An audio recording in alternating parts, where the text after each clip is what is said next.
சகோதரர் நான் வில்லன் செஞ்சுட்டேன் இதில் அப்படின்னு சொல்லி என்னை பற்றி ஏதோ சொன்னார். அப்போ பேசும்போது நோ சான்ஸ் ராதாரவின் இப்படி சொல்லாதீயான்னு சொல்லியிருக்கேன். பல மில்டன் கிட்ட இப்படி தான் சொன்னேன். மேடையில் உட்காந்துட்டு என்னை பெருமையாக சொல்கிறேன்னு சொல்லிட்டு இவரோட நடிப்பு நோ சான்ஸ்ன்னு சொன்னேன். அதுலேயும் சான்ஸே இல்லாமல் போயிடுச்சு.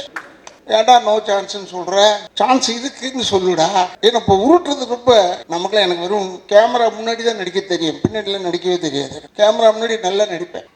இந்த நிக்கில கேட்டு பாருங்க, அவன் சொல்லுவான், அவன் வந்து உலகமாக நடிக்கான். நிக்கில் அவன் பார்த்தோன்னு சார் அண்ணா பாடுறான், நம்ம பார்த்தோன்னு அவன் எல்லாருக்குமே அதான் சொல்லிக்கிட்டே வரான் உள்ள. அவங்க குடும்பம் நம்ம ரொம்ப நெருக்கமான குடும்பம். இவங்களை பற்றி இப்போ பேரை விட்டுருந்தேன்னு வச்சுக்கோங்க, பற்றியா என் பேரை விட்டார் பாருங்க. கொஞ்சம் மனிதர்கள் தானே நம்ம அப்படி நினைப்பாங்க. இதை நான் யார்கிட்ட கற்றுக்கிட்டேன்னா ஆயத்தில் ஒரு கலைஞர்கிட்ட தான் கற்றுக்கிட்டேன் இந்த விஷயத்த.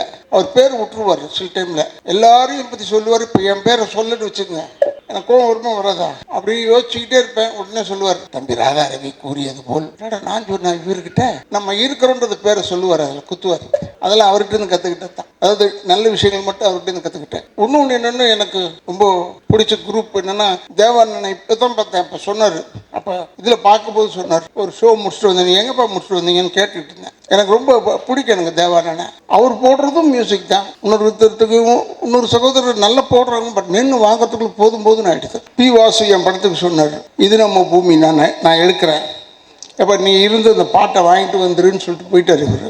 நான் போய் இந்த பாட்டு எனக்கு பாட்டுக்கு சம்மந்தமே இல்லை, ப்ரொடியூசர் தான், பட் சம்மந்தம் இல்லை.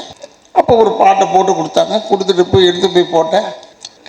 அப்போ அவர் மியூசிக் டைரக்டரே சொன்னார், இது ரொம்ப கொஞ்சம் ஒரு பழைய டியூன்லேருந்து எடுத்துட்டா, நீ அவசரப்படுறியே அதுக்காக செஞ்சேன், பழசாக இருக்கலான்னு ரொம்ப ஊசி போய் கிடக்குது, என்ன இழுத்த நூல் வருதுன்னு சொல்லிட்டேன். ரொம்ப பிரமாதமாக சொல்கிறேன் யார் ராதாரவி, கேளுங்க ஏன்னு சொல்லிட்டு எல்லார்கிட்டையும் சொல்லியிருக்காரு. இதெல்லாம் எதுக்கு உங்களுக்கு சொல்கிறேன்னா, உண்மைக்கு பயம் வரவே கூடாது, உண்மைக்கு மட்டும் பயம் வரவே கூடாது. எங்கே இருந்தாலும் துணிச்சலாக சொல்லணும். இப்போ கூட நான் கேட்டேன், அவன் பேர் என்ன கன்னடத்தாள் சரண்ராஜ், அவன் ஏன் வரலன்னு கேட்டேன். அவங்க கூப்பிட்டாங்களா என்னன்னு எனக்கு தெரியல. அவன் நல்லவன் தானே, வருவானே, ஏன் வர மாட்டான்னு. ஏன்னா வரணும் எல்லாருமே ப்ரொமோஷனுக்கு.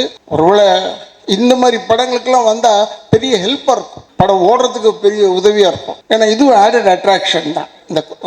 இந்த ஃபங்க்ஷன் வைக்கிறாங்களே, இதெல்லாம் வந்து ஒரு added attraction for a film. ஏன்னா வேற உண்மை செய்ய சொல்லி என்னை வந்து டான்ஸ் ஆடுங்கன்னு சொல்லலை, வந்து நின்று பேசிட்டு போங்கன்னு சொல்லி நம்மளால் எது முடியுமோ அது தெரிஞ்சுதான் சொல்கிறாங்க. எதுக்காக சொல்கிறேன்னா, இப்போ நீங்கள் யூடியூபர்ஸ் எல்லாம் இருக்கீங்க, பத்திரிகையாளர்கள் சில பேர் இருக்காங்க, எல்லாருமே நல்லதாக போடுவாங்கன்னு சொல்ல முடியாது. சில டைமில் அப்படி கொஞ்சம் ஒரு பொடி வைப்பாங்க. உங்களுக்குலாம் ஏன் சொல்கிறேன்னா, இந்த படம் ஓடுறதுக்கு நீங்கள் ஹெல்ப் பண்ணணும்னு ஒருத்தர் கேட்டுக்கிட்டு இருந்தார். நான் அப்படி நினச்சிக்கிட்டேன், அவங்கள போய் கேட்டால் அவங்க என்ன செய்ய முடியும், நம்ம நல்ல படமாக எடுக்கணும். பட் இந்த படம் நல்லா இருக்கும்னு ஏன் சொல்கிறேன், நான் ஒன்றும் படம்லாம் பார்க்கல.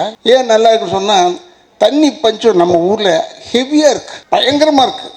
அதை வச்சு கதை பண்ணியிருக்காங்கன்னும் போது டெஃபினட்டாக இந்த வெற்றி வந்து தண்ணியில் எழுதிய வார்த்தை மாதிரி இருக்கக்கூடாது, கல்வெட்டாக இருக்க வேண்டும்.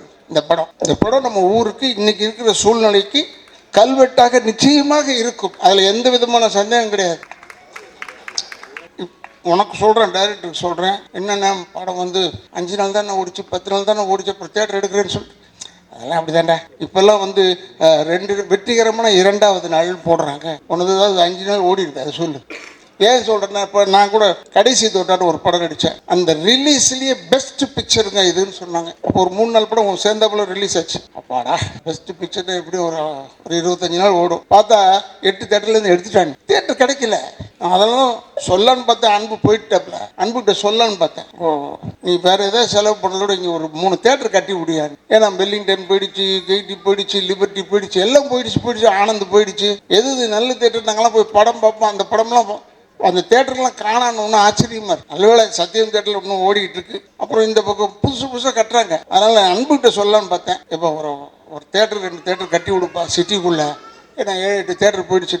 ஏன்னா எங்கள் பொழப்பே நடிப்பு தானே, அதனால சொல்கிறேன். எங்கள் படம் வரணும், ரிலீஸ் ஆகணும், அந்த சுயநலத்தில் தான் சொல்கிறேன். எனக்கு வெறும் தான் சொன்னேன், நடிக்க தெரியும், கேமரா முன்னாடி மட்டும்தான் நடிக்கும், பின்னரில் நான் நடிக்கிறது கிடையாது. நம்ம சொல்கிறதெல்லாம் உண்மையான வார்த்தை தான். இந்த இது கூட செலிபிரிட்டி தியாகராஜன் ஹால் கூட டைரக்டர் வந்து சொன்னான், இங்கே தான் பண்ணுறோம், சுற்றி இங்கேயே பண்ண ஆரம்பிச்சிட்டாங்க. என்னடா ஏன்டா அங்கே பண்ணுறீங்க கேட்டேன். ஏன்னா இப்போ நாளைக்கு திருப்பி இன்னொரு கேசட் விழாக்கு வரணும், அதில் வேறு நான் நடித்து தொலைஞ்சிருக்கேன். எனக்கு உண்மையிலேயே இளைஞர்களுக்கு இடம் கொடுப்போம், நம்ம சொல்லவே தேவையில்லை, ஆட்டோமேட்டிக்காக தள்ளி விட்டுருவாங்க போல இருக்கு நம்மளை. அவ்வளோ பேர் இது இப்போ வந்தவன் பேர் வில்லன் செய்கிறேன்னு சொல்லிட்டான். இப்போ நமக்கு ஒரு சின்ன கிரேடு கொடுத்துருக்காங்க, அது அவனுக்கு தெரியல. முதல்லலாம் நானே தான் நேராக போய் பொண்ணை தூக்கிக்கிட்டோ குடும்பத்தை கெடுத்துக்கிட்டோ ஏதோ இருப்பேன். இப்போ அது கிடையாது, ஆர்டர் பண்ணுறது தான்.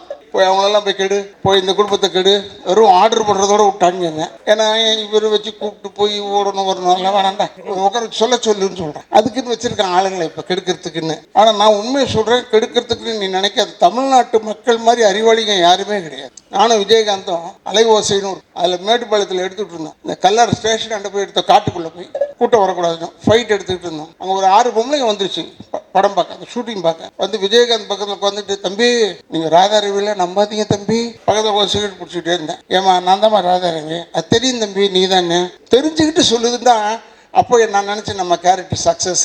அப்பாடா பயப்படுறாங்களே அந்த அளவுக்கு. அது ஏன்னா பிஎஸ் வீரப்பண்ணனை பற்றி சொல்லியிருக்காங்க, நம்பியார் சாமியை பற்றி சொல்லியிருக்காங்க, எங்கள் அப்பாவெல்லாம் பற்றிலாம் சொல்லியிருக்காங்க. பட் நம்மளை பற்றி இப்படி நேரம் சொல்லும் போது எனக்கு பெரிய சந்தோஷம். மேக்கப்ன்றது நானும் கொஞ்சம் யோசிச்சு செய்வேன். டைரக்டர் தப்பாக எடுத்துக்கூடாது.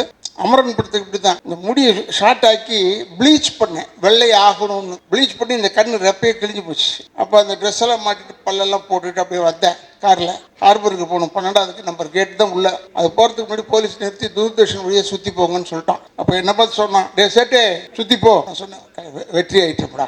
ஏன்னா அவன் என்னை பார்த்து டே சேட்டுன்னு சொல்கிறான். சாதாரணமாக பார்த்துருந்தா சொல்ல மாட்டான். இது எதுக்காக சொல்கிறேன்னா, படத்தில் நடித்து பேர் கிடைக்கும்ன்றது ஒன்று இருக்கட்டும். இப்போ படங்கள் வந்து பெருசாக நிறைய படம் வந்துக்கிட்டே இருக்கு. 200 படம் நின்னாலும் தப்பு சொல்கிறாங்க, 200 படம் வந்தாலும் நான் தப்பு சொல்கிறேன். கூட்டம் வந்துக்கிட்டே இருக்கு, ரெடியாக இருக்காங்க, சுட சுட சீட்டு சூடு அப்படியே இருக்கு. படம் மட்டும் வந்துக்கிட்டே இருக்கு. அது கொஞ்சம் அடங்கணும் இல்லை, அதுக்காக சொல்கிறேன். நீங்கள் இதெல்லாம் பற்றி ஒரி பண்ணாமல் இந்த படத்தை எடுங்க கொடுங்க, வெற்றி ஆகணும்.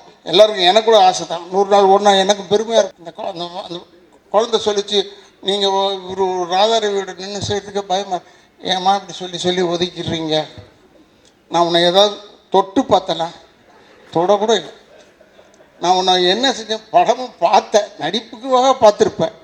இப்படிலாம் நீங்கள் சொல்லி இல்லி கடைசியில் இல்லை சார் ராதாரவி போடலாம், இவங்க பயப்படுறாங்க சார் நடிக்கிறதுக்கு சொன்னால் என் பொழப்பு போயிடும். அதனால் இனிமேல் சொல்லுங்கள், ஃப்ரெண்ட்லியாக அவரோட இருப்போம், நல்லா பேசுவார் அப்படின்னு ஏதோ சொல்லுங்கள். சொன்னதானே என்னை போடுவாங்க உள்ள, இல்லைன்னா போட மாட்டேன்.